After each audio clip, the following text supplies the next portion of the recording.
podcast. Welcome, viewers and listeners. I'm co-host Josh here, as always, with my trusty co-host Kraig, who is chilling in Crater Lake this week. Kraig, what's up? I'm cold. I am also cold. My office smells like farts, like Brussels sprout, like boiled Brussels sprout farts. Okay, that's where our offices are differing right now. Mm-hmm. So, Yeah. what's up with the farts? Our septic tank. It's so we live like 30 minutes out of town, so we have a septic tank, Mm-hmm. and it's -17, or it was this morning. I think it's like -5 right now, but this morning it was -17. So our septic tank freezes. Hasn't broken yet, but it gets cold, and so now I get to smell our septic tank in my Hmm, office. that's Super just fun. great. Because I actually Super think great. I hadn't given it any real thought. No, never mind. It's on the other side. I was like, I think it's behind this wall. It's not behind this wall. It's actually that way, like 100 feet on the other side of the house. So never mind. Yeah. But it's our pipes and stuff go through my office, so I get to smell. Yeah. But the upside is it. I go nose blind to it really quick. Well, that's good, at least. So yeah, I don't smell it Small anymore. silver But when it lining. first walk in, I'm just like, oh my god, why? Yeah. Ugh. I am sorry to hear that. Sounds like it's extra cold over there recently. Mm-hmm. Yeah. It's Mm-hmm. extra cold over here Winter. too. Over here in the Portland, Oregon area. Big news this You week. guys are getting it. Snow apocalypse happened. Yes, that is what us Portlanders call just the lightest dustings of snow. Um, it just literally shuts the whole city down. We don't know how to handle snow. No. We're helpless, and so literally this last Friday, it was forecasted that it was supposed to dump snow on us, like upwards of like a foot or more. Which again, in this area, a foot Which is that would have like, been impressive. That would yeah, have been impressive. yeah. I mean, that's actually like the Shut it end of down. days when Yeah. we get a foot of snow here. Um, that's what was forecasted, and so everyone panicked, and everyone went to the grocery store. I have pictures of Fred Meyer, which is one of the grocery stores here, with empty shelves. Like Oh. literally, like there are shopping cart lines around the store with people waiting to check out. People like thought they were going to be like snowed into their homes and like have no way to get out, and they're like stocking up on everything. Like literally end of days. And looking out my window right now, it's sunny. It's dry. There's zero snow. Um, it was all for nothing. We did get a little snow. So yesterday, um, some areas did get an inch or two. Um, we just got like a light dusting where I live, and it was like pretty much all melted by the day. So now Washington above us did actually get a lot of snow. So some of the areas a little bit more north of us actually did get a ton of snow. Nothing here. So yeah, that I was have the a big hullabaloo over here. I have 4 foot snow drifts in my driveway Oh wow. right now. Yeah. That's just from shoveling. Like that's just from shoveling, and that's just from shoveling the top layer. I didn't even get down to the ice, much less Ooh. the frozen snow part. Yeah. Yeah. So That's the I real think snow right out now, there. underneath our cars, there's probably a good solid what is that, like 6 inches, 6 to 8 inches of snow and ice packed underneath our wheels, Ease. and then another 4 foot snow Yeah. drift off the side. And it's actually really, it was really funny to me because last week we had technically blizzard conditions. Mm-hmm. Visibility was pretty low. It was maybe 50 to 100 feet in front Mm. of you when you were driving. Yeah. But then last weekend was when we first got the really bad cold snap. So it was like -30 degrees with wind chill, and it was windy. Oh my gosh. And I had D&D on Sunday, and I'm like, I'm not skipping D&D for this. I'm like, are the roads dry? Roads are dry, right? Because it's 30 below. And if you don't know, and a lot of people don't know this, but snow stops acting like what you think snow acts like at 30 below, and it Huh. starts acting like sand. I did not know It's this. so cold, the snowflakes won't freeze together, and they will just dust off. So what had happened, we were fortunate enough, it was actually really, it was cold, it was below freezing, and then we got a cold snap, so our roads were actually dry. They hadn't been frozen over from anything, Hmm. and the roads were pretty clear and dry. And then we got this cold snap, and so the snow, when you drive off it, on it, it just flutters off the road. Huh. So the roads were dry all the way into town, and I was like, okay, yeah, no, this is fine. I can do this. This is great. I'm down. 30 below, snowing like blizzard conditions, but the road's dry, so I'm good. Yeah. Oh my gosh, I did not actually know that. I've never lived somewhere where it gets that cold. Now you've learned something from Now this I learned podcast, something. and Yes. you can't walk away from it saying you haven't. Mission Snow achieved. doesn't act like snow at 30 below. I can just walk away from this podcast happy now. I've achieved Yeah, everything right? there is to achieve. But don't worry, I'm not going to do it. Um, well, how has your week been? You told me earlier not as great. No, so also last week, because it's been 2 weeks Oh, that's true. since It's we been 2 weeks. did our Yeah. done. Yeah, it's been 2 weeks now, and so my 2 weeks have been, in a word, awful. Yeah. And not because of the weather either. The weather's actually been, I mean, it's cold, which sucks, but it's not that bad because the house is warm. But my son got the flu from Oh. somebody, got stomach flu, specifically stomach flu from somebody who brought their kid in, who probably shouldn't have brought their kid into a place. And so he got stomach flu last week, and I think it was during game night on Monday or something. He threw up everywhere, and I had to bail Ugh. and help go clean up, and it was horrible. I was like, Uh, "You poor thing." And if you, this is our, player three is a dad cast, so most of us are dads. So if you haven't had the pleasure of experiencing a sick kid yet, it's coming. And you would think the worst part about it is having to clean up after them. It's not. The worst part about it is having to watch them suffer through it, because it's yeah. so sad and pathetic. And it's like, I just want you to feel better. Yeah. He spent the whole next day on the couch, in and out of sleep, just none of the regular energy. That kid is a firecracker, Right. energizer bunny who does not ever stop. And so when he does stop, it is sad. It is Oh so my like, goodness. oh, you poor thing. Is Poor there anything I guy. can do for you? Anything. And it's so, yeah. How long did it But last? only 24 hours is the nice thing. Okay. It was pretty basic stomach flu. Yeah. Okay. So he was, next day, like he threw up one night. That day he was out, and then the next day he was right Well, back to that's his good. normal stuff. So that was that. Yes, I'm glad it wasn't like influenza, because that's no. I had influenza B when I was like 17, and good God, does that suck? Yeah. There's Um, some nasty bugs out there. yeah. Well, then, so the next week, everybody else in the house had the pleasure of getting the stomach flu on the No. same day, Oh my at the gosh. exact same time. So dinner time was rolling around, and well, not everybody. My mother-in-law, my sister-in-law, and I were all like, we're all in the house together, and at basically the same time, within the same hour, we were all like, something's not right. Oh no. We do not feel good. And yeah, that was not the greatest night. I had the stomach flu last year, and it was the first time I'd thrown up in over a decade. I Ooh. hated it, Yeah. because even as a kid, nobody likes throwing up. Throwing up is No. horrible. It's awful. And so I've done everything my entire life to do everything I could have to avoid doing Yeah. it.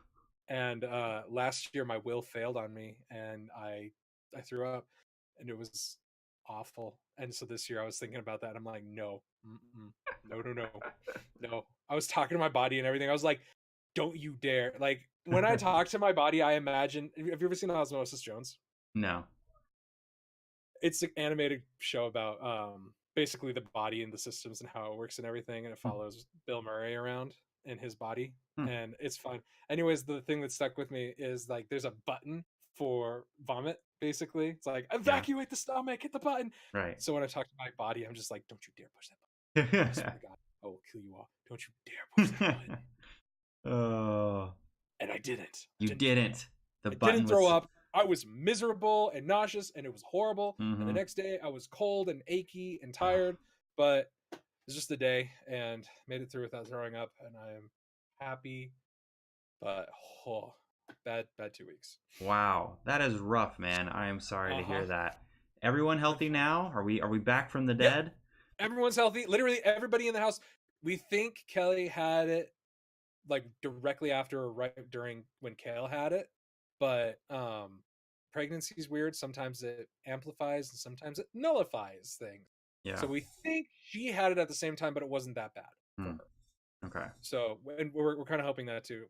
She also had her influenza shot because she's pregnant and stuff. So maybe that helped kind of Yeah, maybe. hamper some of the effects. I don't know, but yeah. So I'm pretty sure everybody in the house has now had the stomach flu, and we are past it.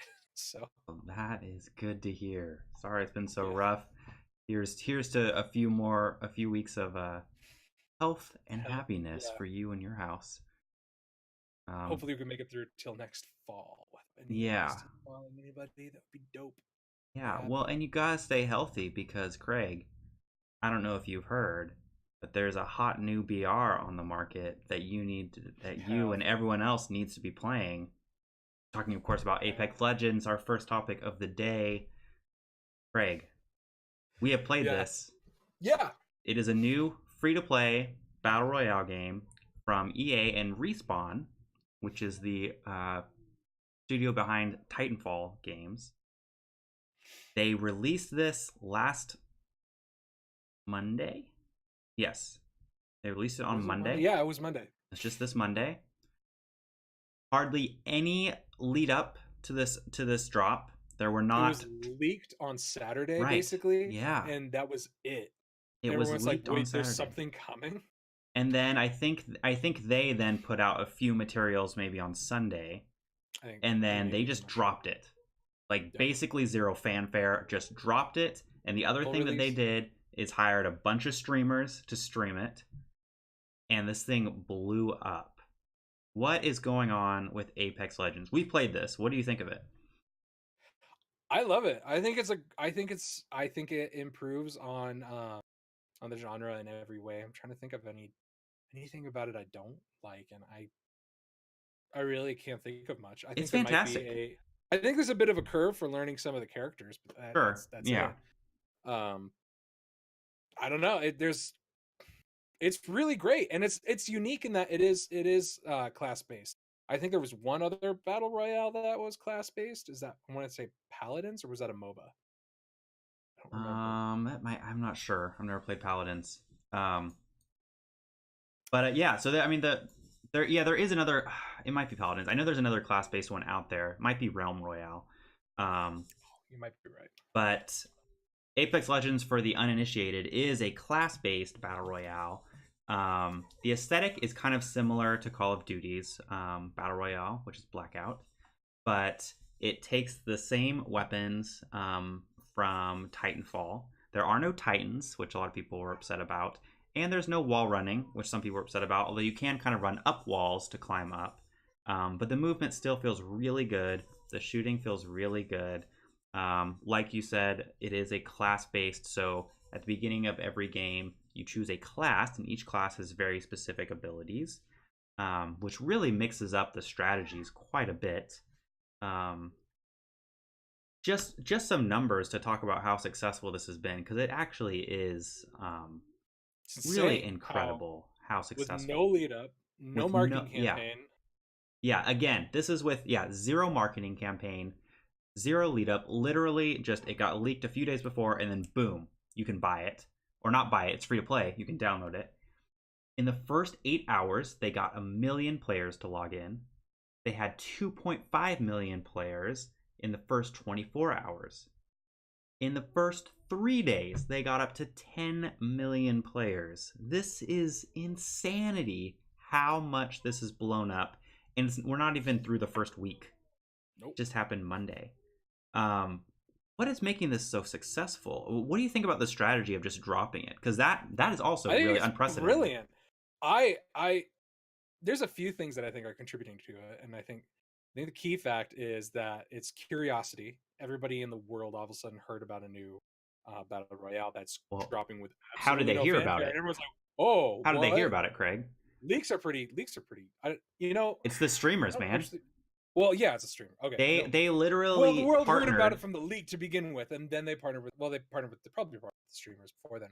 I think the leak started because a bunch of, or somebody noticed that a bunch of streamers were in LA for some mysterious reason that Mm-hmm. nobody could talk about. And it was certainly for onboarding of their partner program for, hey, this is the game you will be playing and detailing for everybody. So, Yeah. introduce you guys and, get our expectations out on the table, get your expectations out on the table, and what's going on.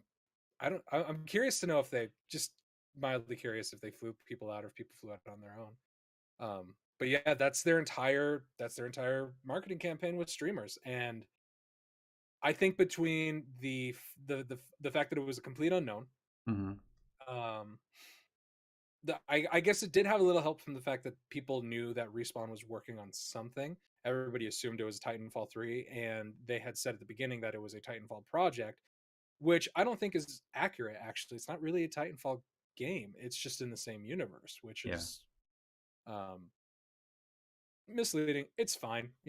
It's not inaccurate, which if you're trying for misdirection, which this could have been planned the entire time, is exactly what you would want.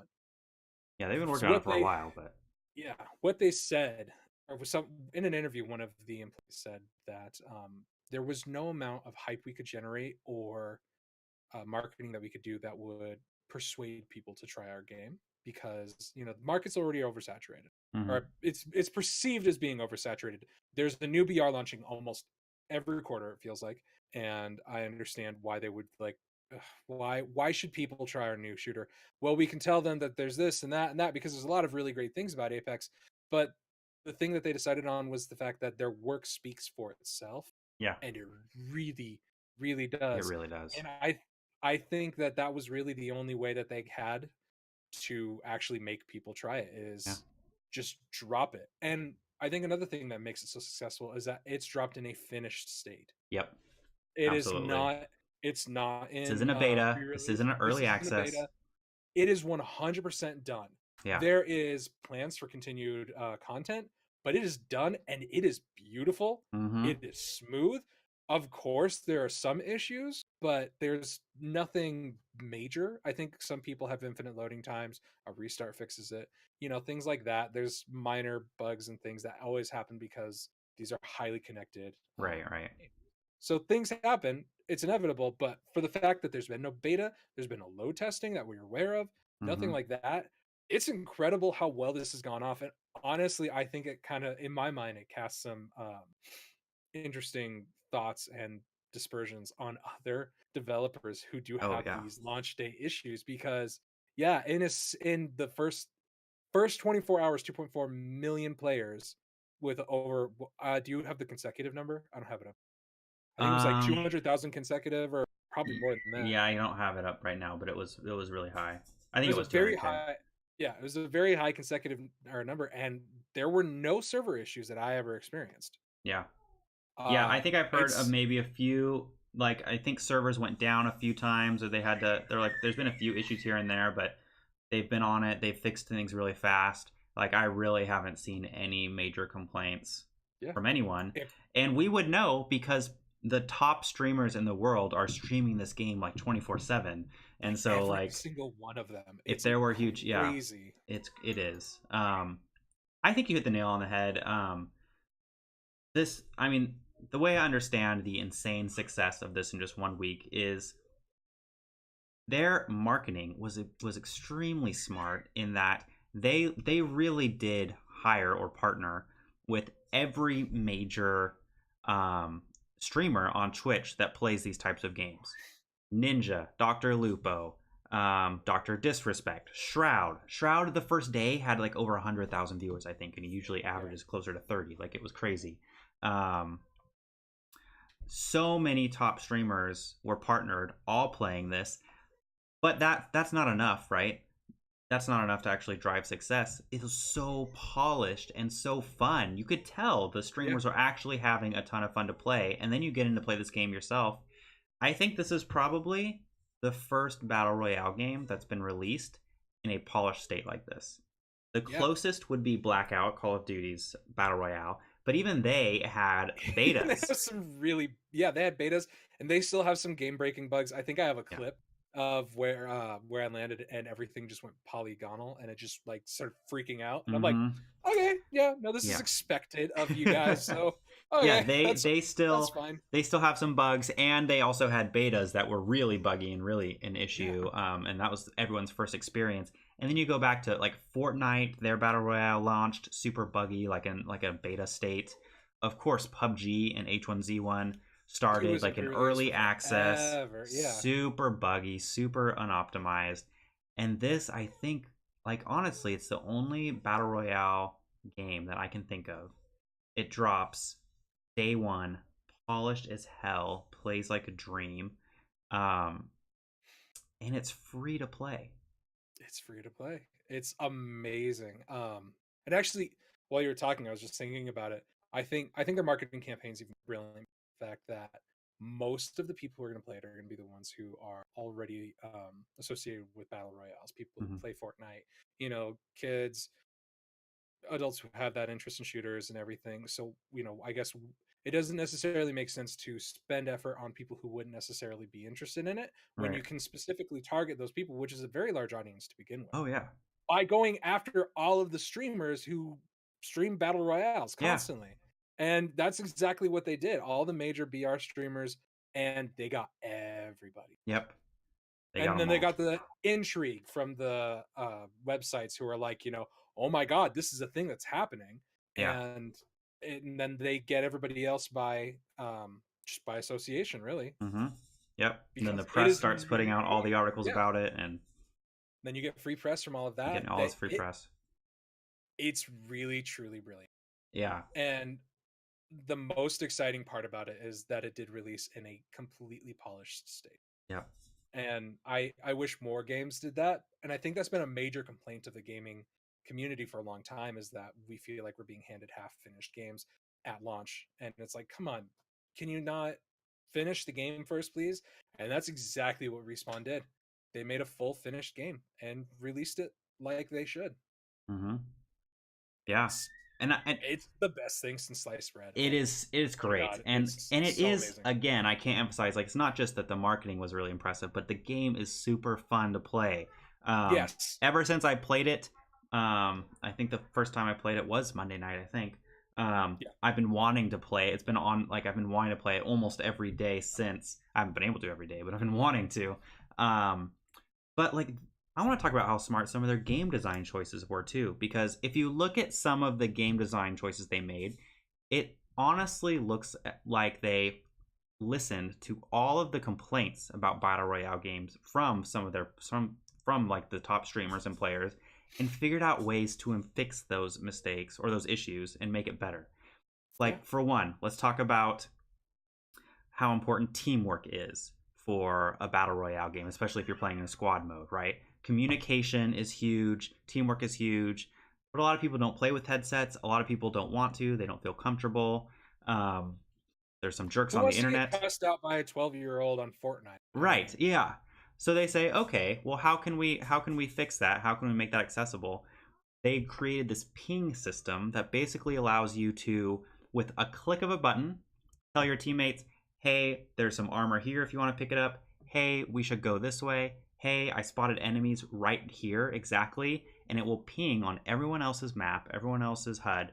And it's a click of a button. It's that easy. You don't have to yell out number coordinates. You don't have to yell out like, "Hey, I'm in this one building and there's an armor piece if you want it," and then someone has to come find it. And it's so simple. Another thing that people complain about all the time, especially streamers, but it's getting thirsted.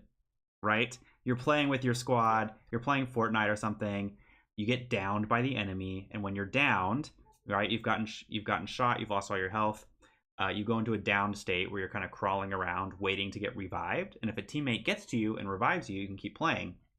But if an enemy comes and shoots you some more while you're downed, you will die permanently, and the game is over for you. That's it. and you gotta just watch as everybody And then you just have to slowly watch moves your around. teammates. Exactly. You just have to watch Yeah. your teammates. If they survive, you have to watch your teammates for like another 10, 15 minutes. That's not very fun. So Respawn says, okay, how can we improve this? Well, one, we'll give you shields that you can hold up when you're in a downed state, so that the enemy has to shoot through their shield before they can hurt you, which puts them in a vulnerable position to be picked off by your teammates if they choose to do that. That's brilliant. Two, Alone, it's brilliant. alone, that's brilliant. But they don't even stop there. Even if you are still killed in your down state, your shield isn't enough, the enemy still kills you, your teammates can pick up your tag and go to different locations around the map to have you revived. And so even then you're still not necessarily out of the game. If your teammates survive, they grab your tag, they can go. It's kind of a dangerous move, but it's still possible for them to go revive you, have you rejoin the game. It's amazing. It's great. The weapon, I mean, like I could keep going on. I don't want to spend all day on this, but like the weapon modification system. I can't tell you how It's many so times. intuitive. It's so good. Please tell me what's so good about this, because Good. Most BRs, what you Yeah. have to do is when you get an attachment, if it's okay, Fortnite doesn't have this, but like PUBG, if you get a weapon attachment, you have to dump all of your attachments off of that gun if you want to switch guns, and then reapply them. Yep. Black Ops is the same way, or Blackout is the same way. You don't have to do that with Apex. You can just pick up another gun, and it will automatically transfer the attachments that are able to be transferred to that weapon. It's brilliant. And what it doesn't, what if there's something on a gun that can't be transferred over, it goes into your inventory automatically. Yep. If your inventory is full, it drops. Yep. It's so good. So good. Like, I can't tell you how many times I've been playing PUBG and I've picked up an attachment and then I'm like, okay, does this scope fit on the guns I have? Okay, no, it doesn't. Or it only fits on this gun. Okay, so now I have to drag it over and put it on that gun. And then like, oh, I want to switch weapons, like you said. Okay, but if I want to keep some of my attachments to put it on this new weapon that I found, okay, now I have to drop all of these attachments, then drop the weapon, then pick it up. It literally takes so long. And it's so complicated. And now in Apex Legends, you walk up, there's a scope that's in a weapon attachment. On the HUD, it tells you. It'll tell you the gun, right. It'll tell you can put it gun. on this gun, or you can replace the scope you have with this new scope. It'll tell you if the item that's on the ground is better or worse than what you already have equipped. It'll tell you if it won't fit on anything. And then, like you said, if you find a new gun that you want to pick up, it'll tell you which attachments will automatically transfer over. And then if you do switch weapons, it'll automatically transfer all of the attachments. It is so well done, so brilliant. It makes it so simple and accessible while not taking away the amount of customization and strategy that goes into it, right? It's just so good. So streamlined and smooth. And then just the pièce de resistance of this, like if playing this game wasn't enough for you, like it's just like I get so much enjoyment out of playing this game, but it's just not enough. I need to be rewarded too. It does that. Yeah. It rewards you for every little thing. Yep. And the XP system. Even more incredibly, what no other battle royale does is reward you for how long you're in the game. Yeah. The only thing that wins for other battle royales that matters for other battle royales is wins. Or kills. Sometimes not for kills. Apex. Yeah. Or kills. Wins or kills. Not for Apex. For Apex, you get the most points you get is from how long you've stayed alive. Yeah. Obviously, if you win, you stayed alive the longest, you get the most points. Plus, you get points for first, second, third place, top 10, top 25. Mm-hmm. Everything from downs to dips to kills. Everything they give you points for. And those points, XP, goes towards levels, which goes towards unlocking Overwatch-style loot boxes. Yeah. Which are also pretty great. Everything inside them are, and I really do mean Overwatch style. Like it is basically Overwatch's loot system. Yeah, it really is. It's like to a T. There's no other way to put it. It is they stole it from Overwatch, which I'm fine with, because everything else that you can get is just cosmetic, doesn't affect gameplay whatsoever. It's great, it's rewarding, and it's enjoyable, and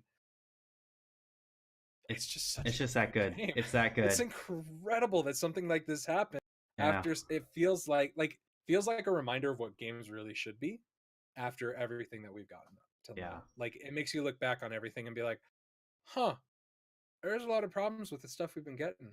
Mm-hmm. It's like eating at McDonald's and then one day you go to a steakhouse and get a burger and you're like, oh, what's wrong with me? Yeah, I mean, it really is. It's a great game. If you haven't played it yet, and you're a fan of shooters or battle royales or both, there's no reason not to. It's again free to play on PS4, Xbox, and PC. Go download it, go try it out. Tell us what you love about it. We're huge fans. I can't wait to play Yeah. more. Um, and there's one last question. No, we got to ask before we wrap up this conversation. Kraig, is Apex Legends a Fortnite killer? Oh Dun God. dun dun. No, I don't think so. I think people have so much invested in Fortnite that it'll never die. Which is There's a lot fine. There's invested in nothing there. wrong with that. I wouldn't say it's a PUBG killer. I don't even think I would say it's a Blackout killer, honestly. Because again, there's a big enough style difference that you could still accommodate. Like honestly, if you were so kind, you could accommodate all four in your life if you really, really wanted to try it. That'd be kind of crazy, but Personally, it would be super crazy. And personally, because I do play other types of games as well, I stick to one BR. Apex is that BR. yeah, For me personally, I guess technically it's a Fortnite killer in as much as Blackout was a Fortnite killer for me. But like yeah. it's not gonna take it out of the industry. Well, so yeah, so I It's think not. you're. I think the answer to is it a Fortnite killer really depends on who you ask because each of the four top battle royales, which right now is PUBG, Blackout, which is Call of Duty's, Fortnite, and then now Apex Legends, um, they all have their dedicated player base, and Yep. those dedicated players are going to keep going back to it and playing it most likely. But there are a lot of people, like parents, like us, that do not have time to play all of them. And so, in that sense, a game like this could be a Fortnite killer or a Blackout killer in that it's more fun to play than some of these other games. And so, is it going to affect the player population of some of these other BRs? Yes. Is it Yeah. going to kill them? No. I mean, especially Fortnite being the other only free to play game that is super popular. It's still super culturally relevant.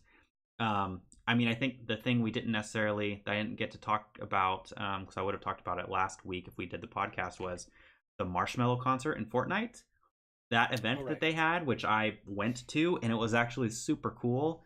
Um, like Fortnite's gonna keep doing stuff like that. That's going to draw back in their player base, Yeah. new skin releases, new seasonal events that everyone's gonna want to be a part of.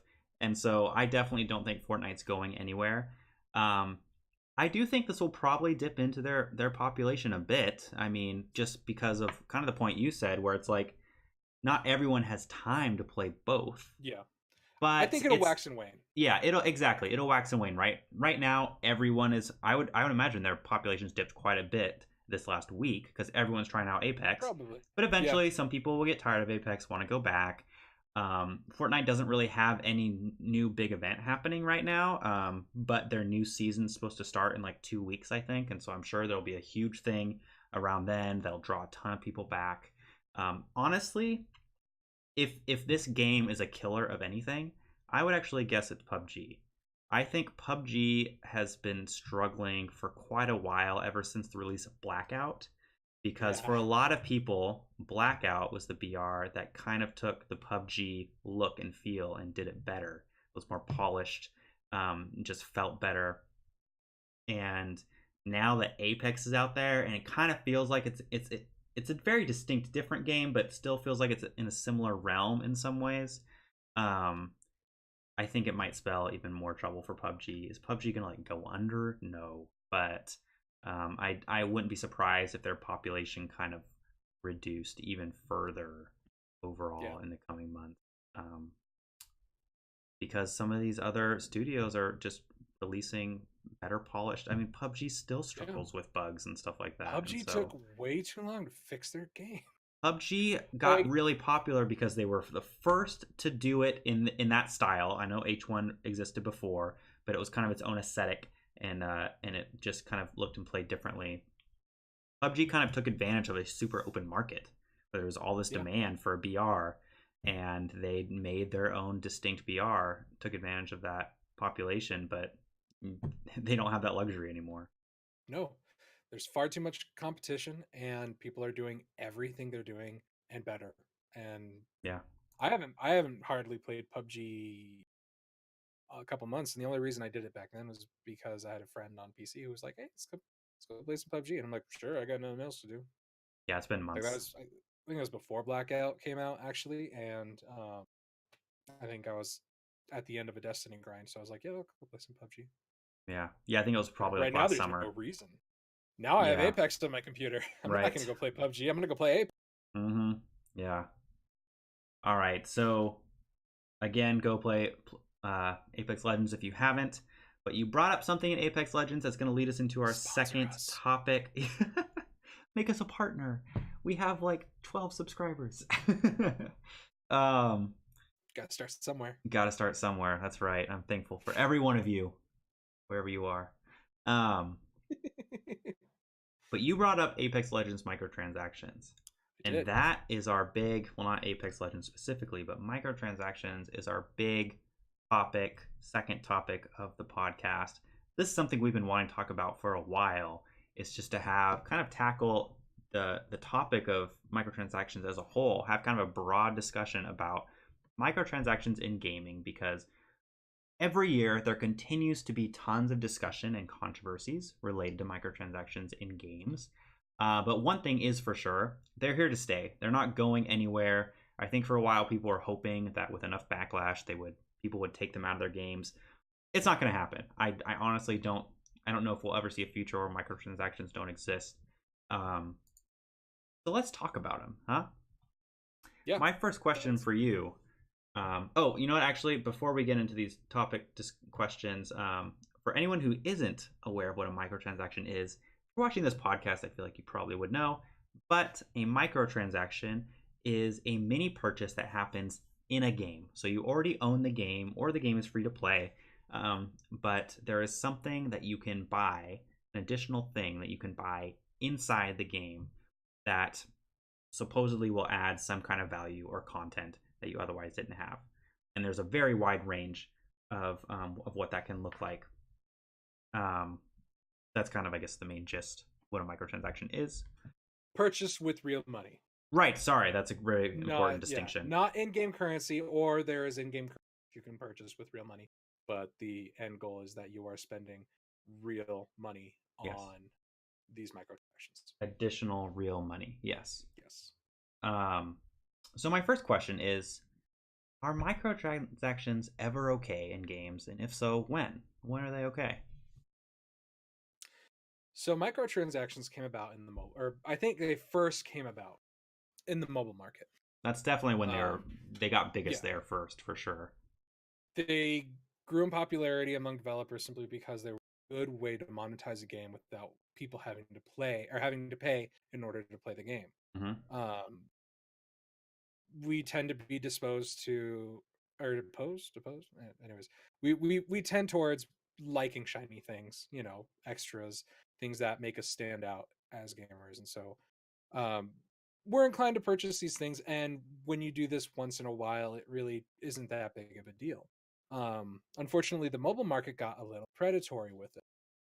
And so there are some games where you can basically pay to win, and that's kind of where I think that's where a lot of it kind of comes down to. The line's been drawn in the gaming between pay to win and pay to look good, pay to feel good, pay to sound. Yeah. Um, is it ever okay? Dun, dun, dun.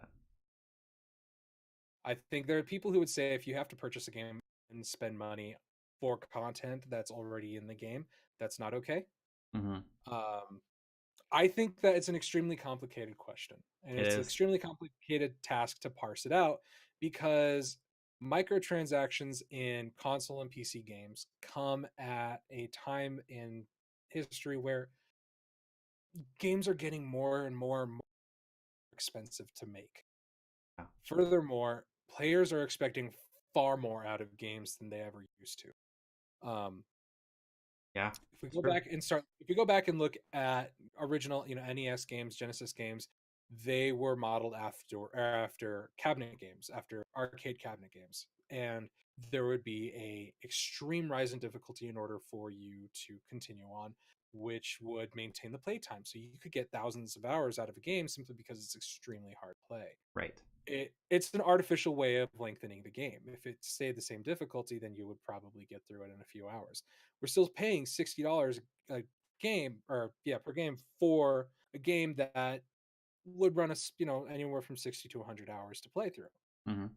That seems fine. As something that actually Josh likes to point out, not frequently. It's not like he's going around saying, "Ooh," but he has mentioned it a few times. So I credit with you with it. It's one of the best rates of return for entertainment. Hmm. If you get 60 hours of play out of a video game, that means you're paying an hour for entertainment, Yeah. which nowhere else in the entertainment industry are you going to find something like.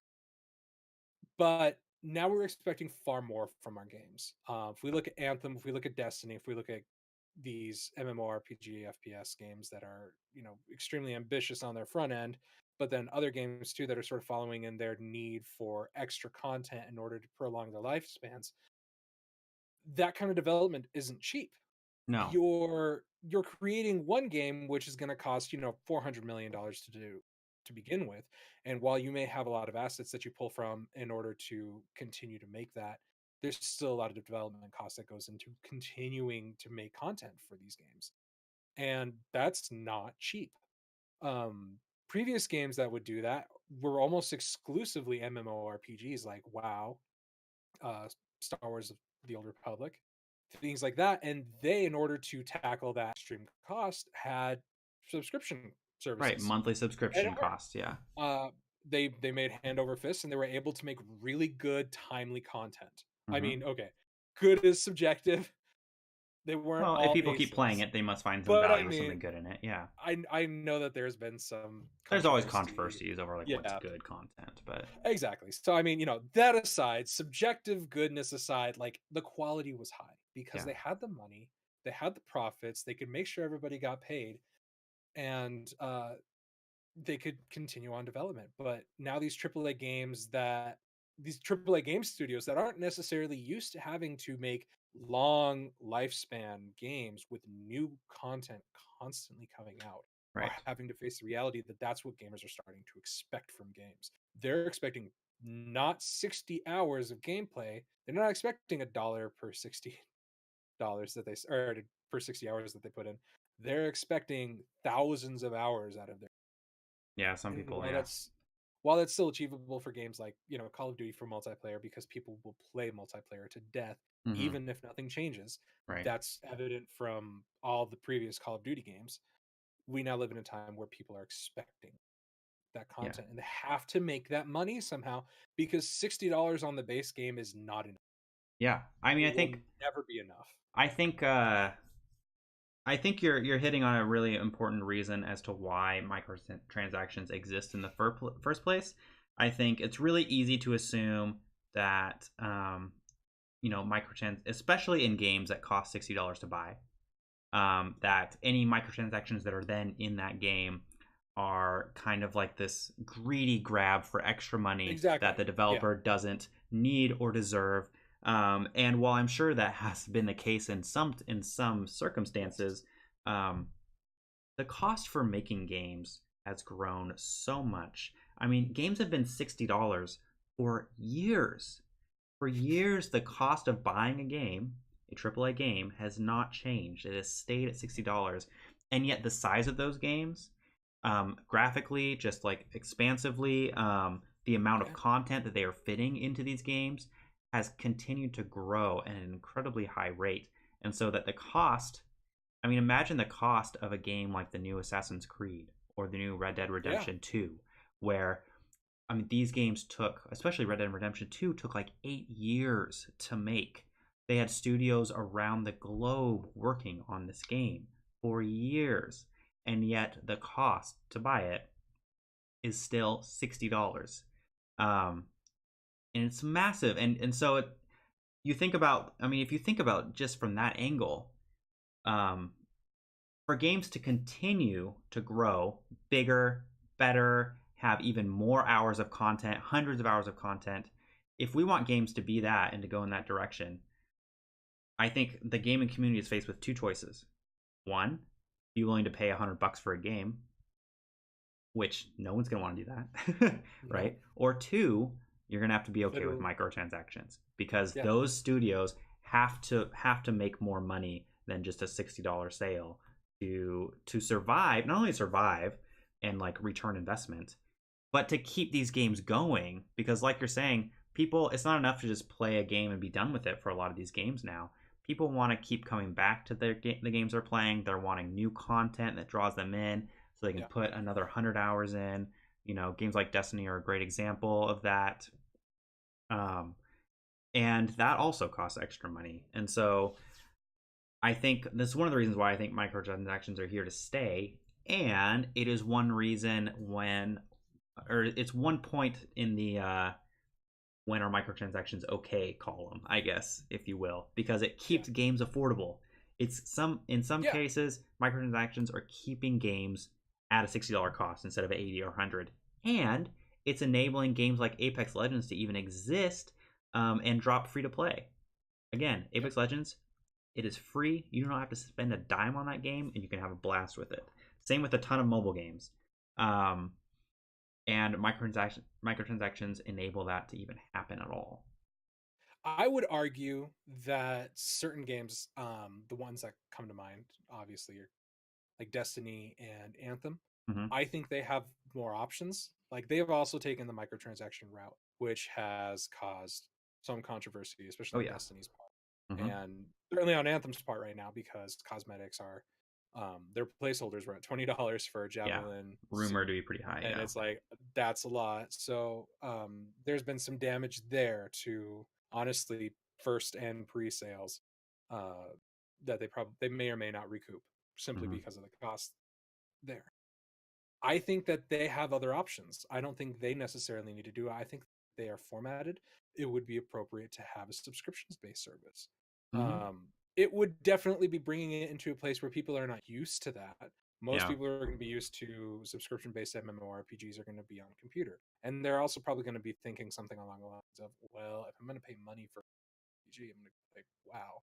But I think it's something that could be considered instead of going straight towards or towards microtransactions. Is that some places could be like, we're gonna give you a pass, or like I think Battle Pass is like a nice kind of middle Mm-hmm. ground between a monthly subscription Well, it's kind of what and Destiny's doing too. They have their season a little pass, bit, yeah, um, and it's kind of the same idea. You buy it, and then you get access to all the content that they slowly drip out throughout the year. So it's kind of yeah, similar to that. It's which different is than the new. That's DLC a new model. concept that Exactly, it's a new I model. forget Yeah. because I don't have it yet. But I I I do feel like the use of microtransactions is a little rampant, and that there are other options that we could explore Mm-hmm. that nobody seems to have even tried. Mm-hmm. And I would be interested to see how they would work. I think there would be some backlash because there's always backlash with new stuff. But there's a reality that games are expensive, and if you want them to last longer, you need to pay more money one way or another. Yeah. So Yeah. take I. your pick. I mean, I think there's a few. So there are a few circumstances in which case I think microtransactions are a little bit more okay. I think you make a good point that there are other models, like a season pass or a subscription model that other games maybe should consider exploring a bit more. Um, the thing that is important to me if I'm playing a game with microtransactions is that the microtransactions don't drastically alter the gameplay itself. Yeah, Right? So now I'm talking about those play to win games, what people call play to win or pay to win, where the thing you're buying with extra money actually gives you like a significant advantage over other players. This is of course mostly just important in multiplayer games, which tend to yeah, have lots of microtransactions. If that's the case, that's not acceptable. This is something that usually doesn't happen with major like console or PC games, but it happens a lot in mobile games. You gotta be really careful with some of the mobile games. Um, but the other thing that I think is a huge issue with microtransactions, them being okay or not okay, is if you know what you're purchasing. And so what that yeah, means to me is loot boxes. So many games, mobile and on console, that have microtransactions sell them in the form of loot boxes. And there are a few examples where it's a little bit more acceptable, But for the most case, I think this is where it starts to feel more predatory to me, Yeah. especially to young kids, where they show all these shiny, cool cosmetics or things that you can get in a loot box, but you can't just outright buy those things that you want. You have to basically gamble your money in hopes that you get what you want. And when you Yeah. open a loot box, there's always this really appealing, kind of exciting opening animation and sounds. Um, and Which then is psychological reward to right, your brain uh-huh, that saying there's some psychological dopamine addiction. trigger here. Exactly, exactly. So it's not just an innocent opening either. Like they are specifically made and tailored to reward your brain Mm-hmm. as, hey, here's the thing, good job, do it again. Yeah, exactly. And I as a as a rule, like I more often than not, I don't like the loot box model, because I think it is predatory. It's like addictive. It's designed to get you to pay more. Like just pay for one more opening, one more Yeah. pack opening, because you never know what you could get, and you could get something really cool and rare. And that's where people end up spending a ton of money, and then they might spend all this money and end up with not great content because they were basically buying a mystery box. Um, Yeah. the games that more okay with it are games where you naturally earn these loot boxes by playing. So you don't have to buy them, you can just earn them. So Overwatch and Apex Legends come to mind with that. What I especially like about Apex Legends is that if you do decide to buy a loot box, it tells you right on the screen what your percentage chances are for getting a better item. I've never seen another game do this. And so I really value the transparency there, where it's like, Yeah. hey, if you decide to spend real money on buying this mystery box, you have a 5% chance of getting this really great item. Um, I don't know. And I the can't remember other if that's exactly what the percentage is, but I think it's 7% for like 7%. legendary items or something like that. But then after 30 boxes, like if on your 29th box you haven't gotten a legendary item yet, Mm-hmm. your 30th one is basically guaranteed. Okay. Yeah. It's not even basically, it is guaranteed. It says after 30 boxes you are guaranteed a legendary. So that's nice, and there's duplicate protection. There's a lot of nice things that Apex Legends does for their loot boxes. So it's like, first off, yes, we have loot boxes. Second off, here's the rates of return on them. There's no duplicates that you will ever get out of them. Mm-hmm. You will always get a legend by your 30th box, or legendary, and you can purchase everything with currency that you can either earn You in straight out game buy it. Yeah. or buy it with money. So like there's nothing on, like you can go through and look at everybody's everything and be like, I want that. I don't want to go through loot box to do it. I'm just gonna buy it. I'll use Mm-hmm. cash. That's fine. Or I'll just earn it. I'll just wait until I've earned enough in-game currency to buy it, and then I'll buy it that way. They Yeah. give you options, and they're extremely transparent about everything. I would say that Apex Legends does the worst type of microtransactions in the best possible way. Yeah. Yeah. Well, especially because again, it's a free to play game, right? Yeah. Anthem, it hasn't come out yet, but what's been leaked is that they're kind of planning a similar thing where you can buy these different cosmetics for like a lot of money, like $20 or more, or at least, up to $20. And that's much less forgivable because it's a $60 game. So you have to buy, just the point of entry is $60, and then they're trying to get more from you.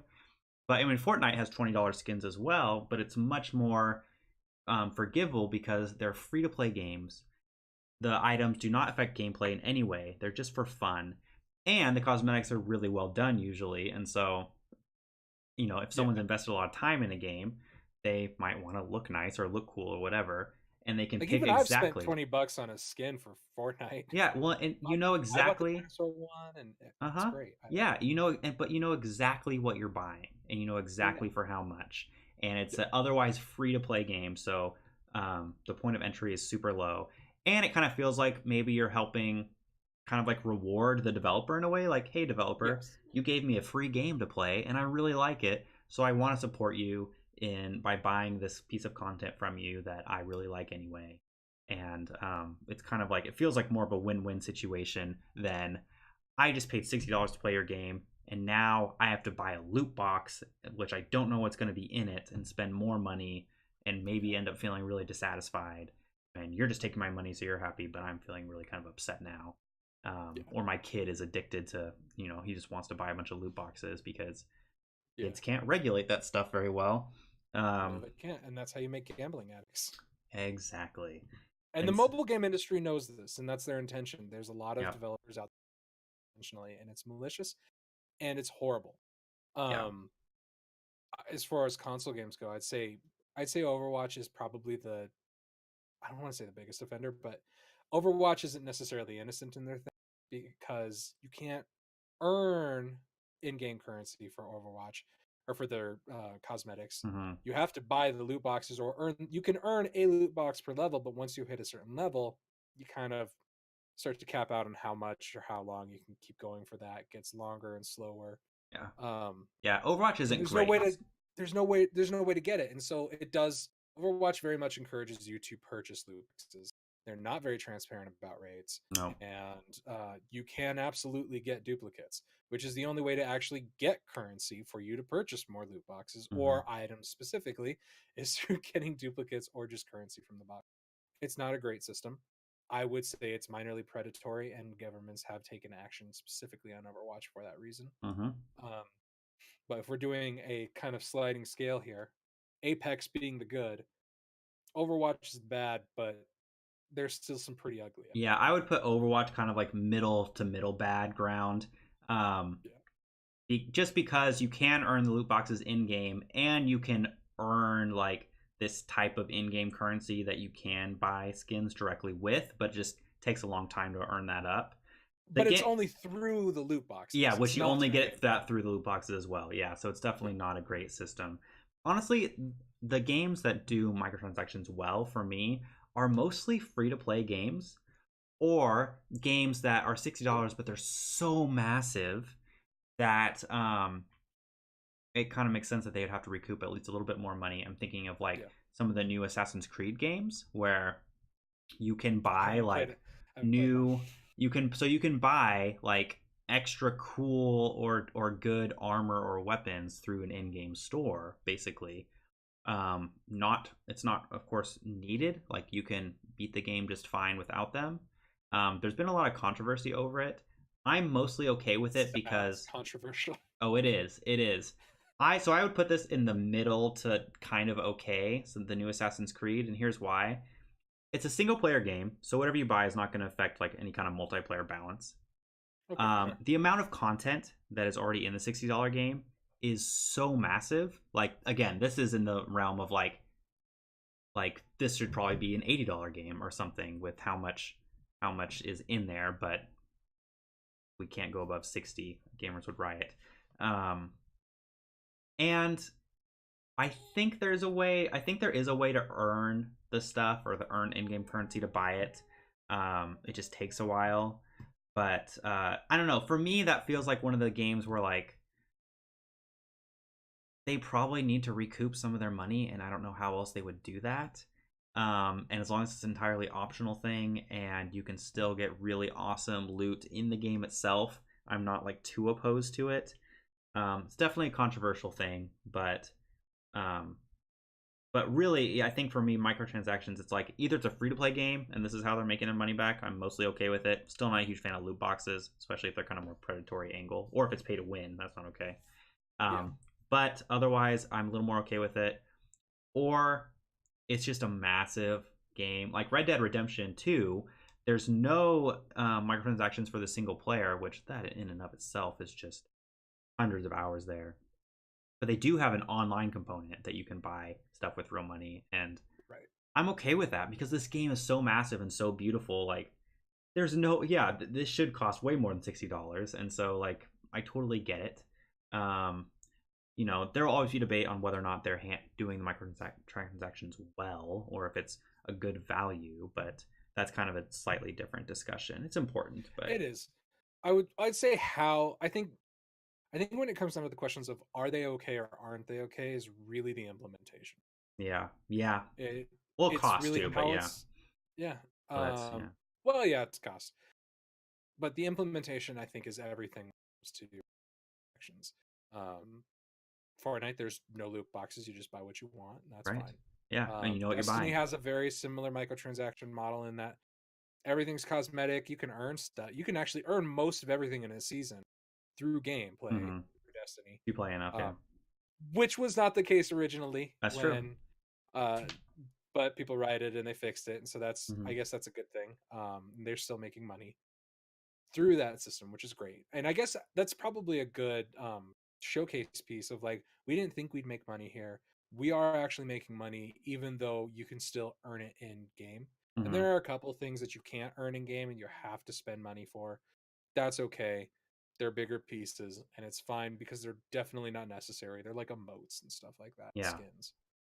Um, Honestly, like I think as far as when microtransactions aren't okay and when they tend to cause a lot of controversy, is when they add little to no value, right? yeah, And so even when I'm thinking about Destiny, um, like Destiny, you do have to buy them through loot boxes. You can then dismantle them for bright dust to buy what you want, but sometimes the return on value there is low. So that is one issue I have with Destiny's microtransaction model. But um, still, like you can see what you're trying, or with the bright dust you can buy exactly what you want.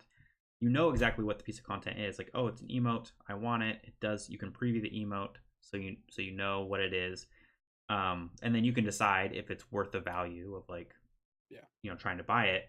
I would say really quick though. I would say the major difference between it though is to earn bright engrams for Mhm. that, or for the loot boxes in Destiny. To earn those, there's no there's no XP incrementing. Like Oh once you yeah. reach max, once you reach max level, it's the exact same amount of XP every single time in order to earn a loot box. Whereas Right. with like Overwatch, your level keeps going up and it keeps taking more XP to reach the next level. So it takes longer and longer and longer to get your next loot box. Whereas with Destiny, it's the exact same thing every time. And you're gonna get XP from going out and doing all the other activities that you're already gonna be doing. Hmm. So it's not really like you can grind for loot boxes in Destiny, but nobody does that because you kind of get plenty just by playing the game. Right. Right. So they're not stingy with it. I think that's a notable difference, really. But I think, but the times when Destiny has gotten in more trouble is when they have sold something that basically felt like very little value. Like they Yes. sold like record books or something that, like, Oh for yeah. different events that people spent real money on, and then like felt very disappointed by because it ended up Yeah. being this kind of empty purchase. And so Was it that's Sparrow when, Racing League, right? yeah, that's when like microtransactions, when if you're if you're not sure what you're getting, or two, if what you end up buying ends up having very little value to it, then it really feels like a greedy kind of empty, like, grab for money from the developers. Um, and and I guess along with that, when developers have that, and so they're raking in more money for microtransactions, the things they're offering you don't have very much value, and they're not using that money to like fund further content and support for some of these more longer term, like, games over service types of games like Destiny. Um, that's really kind of it. Just, okay, you're just trying to milk more money out of us Yeah. and not really doing much else. And that's just gonna feel crappy.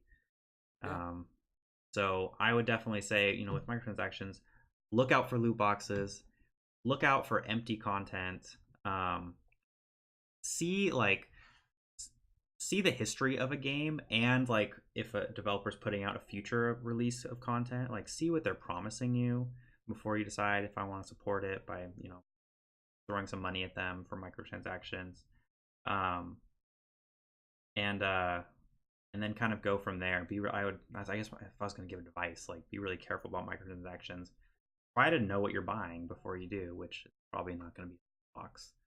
Um, there have been times when I bought loot box microtransactions and I almost never felt happy afterwards. Like, honestly, like, Yeah. well, like 9 times out of 10, I was like, well, I didn't get what I wanted, but I still spent money, and that's not It's like, great. I'd Or rather go and it's buy a lottery ticket. Mm-hmm. Or, and I've been here too, I end up spending more than I planned on. Like, I'm only going to buy one loot box. You know what? It's not that much money. Maybe I'll buy one more Yeah. because I didn't get what I wanted. That's how they Yeah. work. That's how they milk money out of you. Don't do it. And that's what happens to children. And Yes. I would say that is the one. That's probably the biggest no-no I would say for Mm. microtransactions. That's the Especially for easiest way games that are to get it. marketed for kids. Yes, If they have microtransactions, when that is the case, it is shameful horrible. and horrible. Like it, there's no other way to put it. It is absolutely predatory. If it isn't a game, if you have a game that is probably E and or rated as an E for everyone game, and it has microtransactions in it, it should die. It should go away. Nobody should ever buy that game because that is a predatory market practice to market Yeah, loot boxes and microtransactions to children who cannot regulate that for themselves. And what that does in them is literally creates a dependence. It creates a need and an addiction. And it, if they don't develop that, it makes them more susceptible to it as an adult in the future. yeah. And it's unforgivable. You should not like microtransactions should not exist in games probably below teen, and I'd even say T is kind of pushing it. Yeah, teens I'd still don't have say, like the developed brain to yeah. really manage that stuff well, but at least they're old enough that you could maybe have a conversation about it with them. They've got a little bit more development to work with than kids do. And But I mean, like I agree like with we you. have options for microtransactions here too. Like you don't have to use a loop. You can Right. just let people purchase what they want, which is Like what Fortnite. Fortnite is. Fortnite Exactly. is perfect. It's a T game, and you don't have loot boxes. You can just buy whatever you want. If kids want to waste their money on that, at least they're not gambling with it. Mm-hmm. Most of the loot boxes that I can think of occur in games that are rated M or above. I'm trying to think, what is Overwatch? Is Overwatch T? I Or think Overwatch is T. Yeah. so Overwatch would be an offender I'm in that. sure there. Like I'm I sure would, there are some out there. I'm just yeah, but some like E-rated teams, but definitely, like personally, if I were king and I had my way, I would say loot boxes remain in games rated above. Or if you're gonna put loot boxes in your game, congratulations, you are now a mature game yeah. because it is gambling.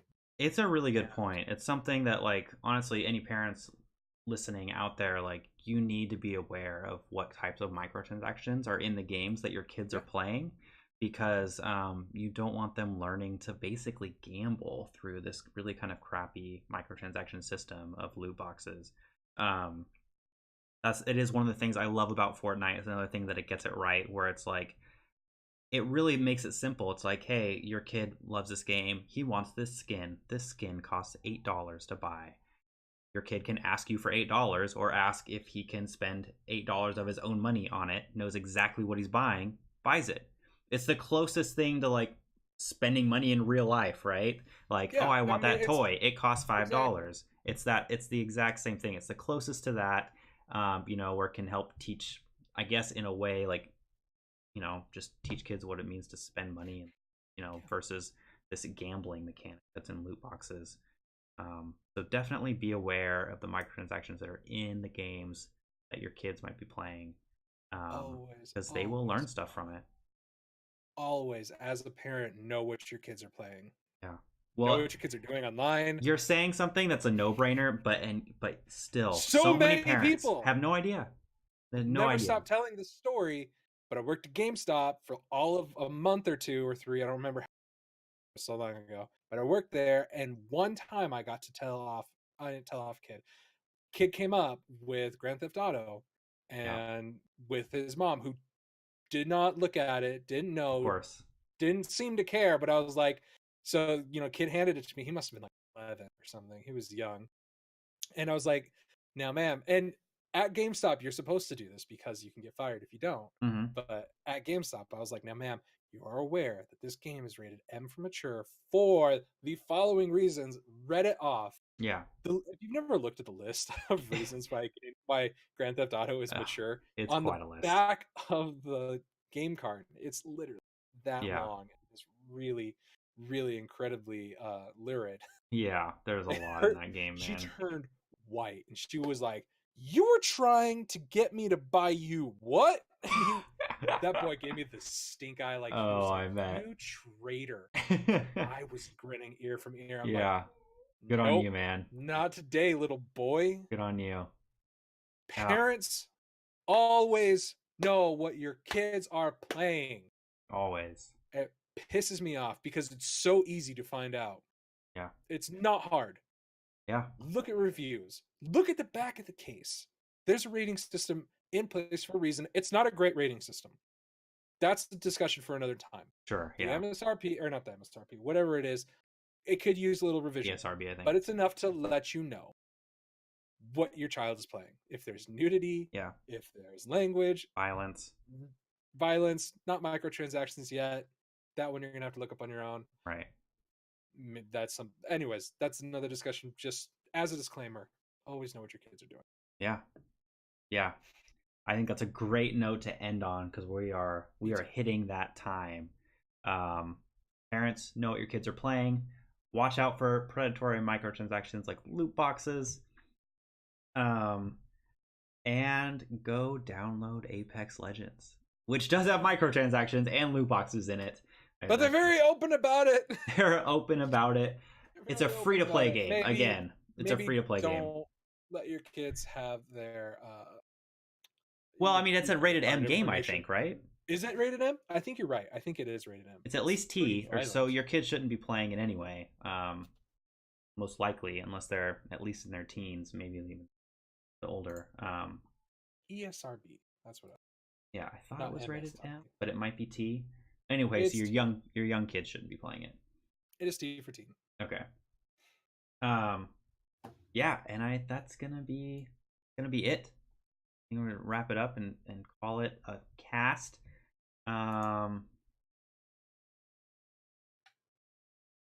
Hello, chatters. I'm just wanting to say hello to some of the chatters that have joined. Krazzy24, the Maltese Monster. Krazzy says Apex Legends is a finished game and it shows, unlike other games that are rushed to meet the release date. They also agree it's not a Fortnite killer. Krazzy, I think we're on the same wavelength if you're still here. Oh, and then Maltese Monster brought up Rainbow Six also has the more you level up, the more XP you need. Yeah, I was thinking that while we were talking about it, but we're running long anyways. Yeah, but that is another example. It does have loot boxes, but I again think they're well done and you can purchase everything. Mostly, you can purchase almost anything with in-game currency that you earn, and it's not necessarily difficultly earned either. I think it's a little expensive, but it's doable. And then you can purchase everything with real money as well. So that's the other side benefit of Rainbow Six Siege is you can still purchase everything. And alpha packs aren't hard to earn. So, well, Rainbow Six is also an example of a game that has been supported for years after launch. And so, again, it's like you can buy it for super cheap now. They always have sales. Bar for entry into 6 is really low. So, yeah. And so that's, again, like, not a huge fan of loot boxes. But if it's a cheap game and it's been supported for a really long time, that's when we kind of make microtransactions as a whole a little bit more acceptable. Because. And also, it is M. So. It is also rated M. That's also a great point. Mature. So yeah, hopefully you have a little bit more of a frontal lobe of your brain to work with and make those kinds of decisions if you are playing Rainbow Six. Yeah, it's really a gradient. It's just when it comes to microtransactions, it's never a yes or no. It's just a gradient of how it's like so much of life. There are shades of gray sprinkled everywhere, aren't there? Well, I think we will end it on that note. Kraig, thanks for joining me as always. It's been fun. Yes, always. Thank you to everyone who's watched live or on YouTube. We love you. We love the support. See you all next time. I'm going to go eat biscuits and gravy.